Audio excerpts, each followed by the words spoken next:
Greater Visakhapatnam economic corridor ని $1 trillion economy చేయాలి.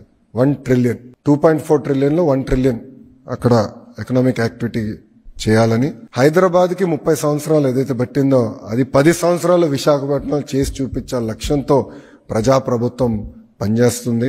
దానికోసం విశాఖపట్నం ఎకనామిక్ కారిడార్ అని నామకరణం చేసి దానికి ప్రత్యేకంగా అధికారులను కూడా నియమించి ఇంటిగ్రేటెడ్ ప్లానింగ్ అంటే ఎయిర్పోర్ట్స్ కానివ్వండి, రైల్వేస్ కానివ్వండి, రోడ్స్, ఎడ్యుకేషన్ కానివ్వండి, కంపెనీలు ఎక్కడ రావాలి, ఎట్లా మొత్తం జోన్ ప్లానింగ్ చేయాలి. ఎట్లయితే గతంలో చంద్రబాబు నాయుడు గారిని హైదరాబాద్ ని ఎట్లయితే ప్లాన్ చేశారో ఆ అప్రోచ్ తీసుకుని best in class, world class planning చేయాలి. ఒక పక్కన విశాఖపట్నంలో, అమరావతి ఈ రీజియన్ రెండోది, మూడోది రాయలసీమ ఎకనామిక్ కారిడార్.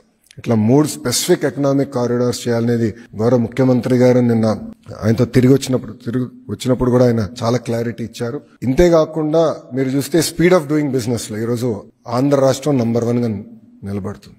మేము ఎంఓఈల పైన కూడా సంతకాలు పెట్టట్లేదు. మేము టైం వేస్ట్ చేస్తున్నాం. మేము ఇమీడియట్ గా ఎగ్జిక్యూషన్కి వెళ్తున్నాం. ఆర్సిలర్ మిత్తల్తో ఇప్పటికి మాకు ఎంఓయూ లేదు. ఆంధ్ర రాష్ట్రానికి ఎంఓయూ లేదు, బట్ ఫౌండేషన్ నవంబర్ లో చేస్తున్నాం. టీసీఎస్ తో కూడా ఎంఓయూ లేదు, but we're starting their center in November.